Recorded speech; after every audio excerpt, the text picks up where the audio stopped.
ठाकुर जी एक दिन खेल रहे सब सखान के संग, और खेलते खेलते इतने में श्रीदामा भागन लगो।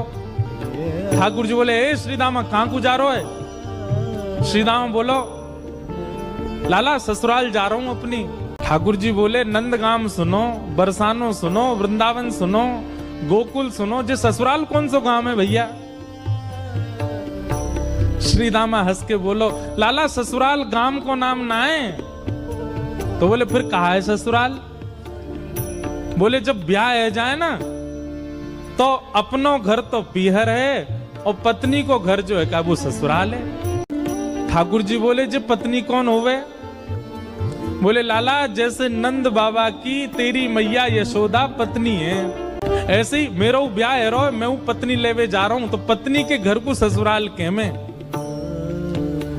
ठाकुर जी गए श्रीदामा के पास, ओए श्रीदामा मेरो ससुराल कौन सा है? मेरे ससुराल को नाम बता। श्रीदाम बोलो, मुंह का पता तेरा ससुराल कौन सा? तेरी बहू जहां की होगी वो तेरा ससुराल। बोले, मेरी बहू कहां है?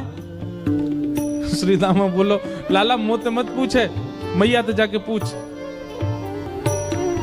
ठाकुर जी तो आज पहुंच गए सुबेरे ते ही, और यशोदा मैया से जाकर के रोने लगे। मैया बोली, काय गुरो रा लाला? बोले, मैया तेने मोते इतनी बड़ी बात छिपाई। मैया बोली, कहा छुपा दियो मैंने? बोले, तेने मेरी ससुराल को नाम ना बतायो आज तक। मैं 3.5 बरस को बूढ़ा है अभी तक मो मेरी ससुराल नाम पता हो, और वो श्रीदामा अपनी ससुराल गए हो बहू लेवे। यशोदा मैया बोली, लाला तेरी संगत सुधारनी पड़ेगी, सबरे सखा तो दिन ब दिन बिगाड़ते जा रहे हैं, तूने एक बड़ो है जा, तेरी ससुराल है जाएगी। ठाकुर जी बोले, बड़े कैसे हूं मैं? बोले, जब खुद दूध पीन लगेगो, खुद नहान लगेगो, खुद तैयार है जाएगो, घर के सब काम अन्य करने लगेगो, तू बड़ा हो जाएगो, तेरो ब्याह करा दूंगी। महाराज वही दिना ठाकुर जी गए, अपने सबरे पुराने लत्ता कपड़ा लेकर के आए, धोन लगे उन्हें, अपने आप दूध पीन लगे, अपने आप भोजन करने लगे, अपने आप ही उठ पटांग श्रृंगार करने लगे। शाम को बोले, मैया मैं बड़ो है गो, अब ब्याह करा दे मेरो। मैया बोली, वाह दिन में ही बड़ो है गो तू। मैया तो बोले, मैया देख तू बात ने मत बदले, बार बार मोते कह तू ऐसो कर तो ब्याह कराऊंगी, बड़ो है जा तो ब्याह कराऊंगी। अब सब काम मैंने कर दिए, घर के सब काम काज करने लगो मैं, देख अपनो श्रृंगार खुद करके आऊं, देख कैसो लग रहा हूं मैं। मैया बोली, ओठ वाली चीज आंखन में लगा के आयो, आंख वाली ओठन में लगा के आयो, यूं करो बड़ो है गो मैं। ठाकुर जी बोले, मैया मेरो ब्याह करा दे, नहीं तो श्रीदामा बहू लेके आ रहा हूं, बाकी बहू ले आऊंगा मैं, वही की बहू को ले आऊंगा, वही की ससुराल को अपनो बना लूंगा। तभी एक सखा दौड़ो दौड़ो आयो, बोले, ए लाला देख श्रीदामा बहू लेके आ गो। बहू को नाम सुनते ही ठाकुर जी तो मचल गए, लेके चल मुंह को जल्दी। मैया रोकने लगी, बोले, लाला ने सुधर के तो जा, कैसो बन के जा रहा है? ठाकुर जी तो दौड़े दौड़े गए, बोले बीच रास्ता में रोक ले, सबको कथा पता है। माधवी की माँ ने पहले ही मना करके भेजा था कि बोले तेरे सखा, तेरे पति जो श्रीदामा, उनके जो सखा कृष्ण है, उनको मुख मत दिखाइयो। ठाकुर जी पालकी में घुस गए, हाथ पांव जोड़ के कहने लगे, भाभी जी एक बार ने अपना मुख दिखाए दो, लेकिन माधवी ने नहीं दिखाया। ठाकुर जी कह रहे हैं, देख ले बड़े बड़े जोगी, बड़े बड़े तपस्वी, बड़े बड़े ध्यानी हमारे मुख को देखवे के काजे तड़पे, और हम तेरे सामने बैठे, तू हमें मोहना दिखा रही अपनो। माधवी ने मुख नहीं दिखाया। ठाकुर जी बोले, ठीक है, तड़पेगी मुख को देखवे के काजे। माधवी बोली, मोए ना तड़पनो, मेरे पास मेरो खसम है, वही देख लूंगी, तो मैं काई को देखूं? ठाकुर जी बोले, वचन दे के जा रहा हूं, तड़पेगी। जैसे छोटे से बालक कभी कभी बड़ी बड़ी बात करते हैं तो बड़े लोग उसको मजाक में लेते हैं, ऐसी माधवी ने भी मजाक में लिया, देखा ही नहीं ठाकुर जी को। श्री शुकाचार्य जी वर्णन करते हैं, वृंदावन में कैसी स्थिति है। गोपियां दोहन करती हैं तो घर घर घर जो दही की मथनी की आवाज आती है ना, उसी में ही कीर्तन करने लग जाती हैं। कृष्ण ऐसे, कृष्ण के नेत्र ऐसे, कृष्ण की नासिका ऐसी, कृष्ण के कान ऐसे, कृष्ण को मोर पिछ ऐसा, कृष्ण की पीतांबरी ऐसी, कृष्ण की भुजा ऐसी, कृष्ण के चरण ऐसे। कोई गोपी अपने घर में चौका लगा रही है और चौका में पौंछा की जो छर्र छर्र आवाज आवे, वही छर्र छर्र ध्वनि में ही कीर्तन करने लग जाए, कृष्ण ऐसे, कृष्ण ऐसे। हसितम मधुरम, चलितम मधुरम, वमितम मधुरम, मधुराधिपते अखिलम मधुरम।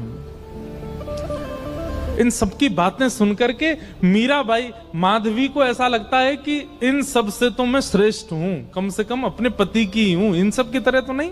पूरे दिन उस कृष्ण की प्रशंसा करती रहती हैं। सब गोपियां माधवी से कहती हैं, अभी तक तेरे सामने आयो ना आए और तेने अभी तक देखो ना आए। अरे या प्रेम को काम भावनाते मत देखियो, 3.5 वर्ष को 4 वर्ष को है, लेकिन वाक्य प्रति एक अलग ही प्रेम प्रकट है। चाहे माधवी सबको ज्ञान देती है, बोले चाहे 3 वर्ष को 4 वर्ष को है तो अन्य पुरुष, क्यों उसकी बातें करती हो, क्यों उसकी ओर देखती हो। लेकिन 24 घंटे गोपियों के बीच में रहती माधवी को और कोई चर्चा ही नहीं सुनाई देती। सब केवल कृष्ण की बात करती हैं। जल भरती हैं तो, बैठती हैं तो, भोजन बनाती हैं तो, बतियाती हैं तो, श्रृंगार करती हैं तो, हर समय कृष्ण कृष्ण कृष्ण कृष्ण। माधवी ने कुछ समय अकेले रहने का भी प्रण लिया, लेकिन अकेले रह नहीं सकती, जंगल है, कहां अकेली जावे, जाना पड़ता है। उस एक दिन रात में सोई तो अब कानों में कृष्ण कृष्ण कृष्ण कृष्ण गूंज रहा है, तो कान बंद करती, पता नहीं पूरे दिन इतना नाम सुनती हूं कि अब तो कानों में भी यही गूंजता है। कान बंद करके सोती है तो स्वप्न में कृष्ण ऐसे हैं। अब कृष्ण देखे नहीं है, लेकिन उसको श्याम वर्ण, पीली पीतांबरी, वंशी, मोर पिछ सब अनुभव होता है। उठ के बैठ जाती है, नेत्रों को मीटती है, क्या करूं मैं, नहीं चाहती है स्वप्न मुझे आवे। अब धीरे धीरे माधवी की स्थिति ऐसी होने लगी कि अब वो ना चाह करके भी कृष्णमयी ही हो गई है। रात्रि में सोती, अचानक उठ बैठती है, ऐसा लगता है मानो जैसे उसका हाथ पकड़ लिया हो। स्थिति ऐसी हो गई कि आधी रात और माधवी को ऐसा लगता है कि भोर हो गई, और तुरंत उठ करके जल्दी जल्दी वस्त्र धारण करती है, मटका उठाती है और दौड़ करके जाती है। अरे विलंब है गयो, इतनी देर है गई, मैं अभी तक उठी नहीं, जबकि है आधी रात।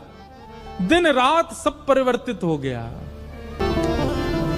पहुंच गई यमुना तट, और यमुना तट जाकर के देखा एक भी गोपी नहीं है, तो माधवी को लगा कि मैं विलंब से आई हूं, सब शायद जल भर के चली गई हैं। जल भर के रोज जाती है माधवी, लेकिन आज पता नहीं उस पात्र में इतना भार कहां से आ गया कि स्वयं ही नहीं उठा पा रही है। इधर उधर देखने लगी, याचना करने लगी, कोई तो आवे, कोई तो उठा दे, और तभी कोई नहीं है वहां। नंद नंदन श्याम सुंदर चलते हुए आ रहे हैं माधवी के पास। माधवी की मति घूम गई है, आधी रात ही आ गई, और तभी ठाकुर जी वहां पहुंच गए। पहले तो चाल देखी तो चाल पर मोहित हुई, फिर जब वक्ष देखा तो वक्ष पर, जब हाथ देखे तो हाथ की चलन पर मोहित हो गई, और मुख देखा तो भूल गई सुध बुध। ठाकुर जी आए और आकर के मंद मुस्काए के बोले, हेरी गोपी उचाए ना पा रही, चल ले मैंने एक हाथ लगा दूं, उचाले याकू। और एक तरफ से माधवी ने मटकी पकड़ी और दूसरी तरफ से ठाकुर जी आकर के नन्हे से गोपाल जी ने जैसे ही हाथ लगाया मटकी उठने लगी, लेकिन मटकी पर नेक सहारा देते माधवी रख लेती, ऐसा नहीं। ठाकुर जी मटकी उछा के, जैसे जैसे मटकी उछ रही है वैसे वैसे ठाकुर जी लंबे होते जा रहे हैं, और बिल्कुल माधवी के नेत्रन के सामने आकर के खड़े है गए। कटाक्ष नेत्रों के सामने कोई गोपी टिक नहीं पाती, और माधवी को ठाकुर जी प्रत्यक्ष देख रहे हैं, सामने खड़े हैं कि। और वो एक क्षण के लिए जो रूप माधुरी का दर्शन हुआ, वो दर्शन देकर के ठाकुर जी खिलखिल करते हुए भाग गए वहां से। अब माधवी चाहती है कि पीछे भागे, लेकिन पैर स्तब्ध हो गए। माधवी चाहती है कि चिल्लाए कि रुक जाओ, पर बोल नहीं पा रही है। माधवी चाहती है कि इधर गए मैं नेत्र घुमा करके देख लूं, पर नेत्र घूम नहीं पा रहे। पूरा शरीर मानो जैसे एक स्थूल स्तब्ध एक मूर्तिमंत की तरह खड़ा हो गया है। केवल नेत्रों से अश्रु गिर रहे हैं, कुछ नहीं कर पा रही, बेसुध है माधवी। वहीं खड़ी रही तब तक जब तक भोर में गोपियां जल भरने नहीं आ गईं। अश्रु जलों से जल पूरा वस्त्र भीग चुके हैं माधवी के, और तभी सब गोपियां आई, आकर के देख, अरे ये माधवी ये पहले ही आ गई जल भरवे।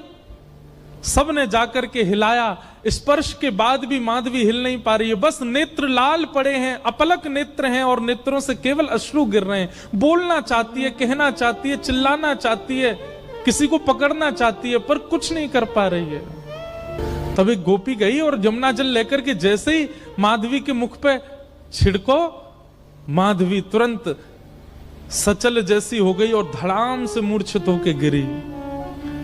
गोपियां सब उसके चरण मसलने लगी, हाथ पकड़ने लगी, सिर सहलाने लगी और जैसे ही होश में आई, होश में आती बस रो रही है और पूछ रही है वो कहां है, मोहिनी मूरत सांवली सूरत, वो कहां है।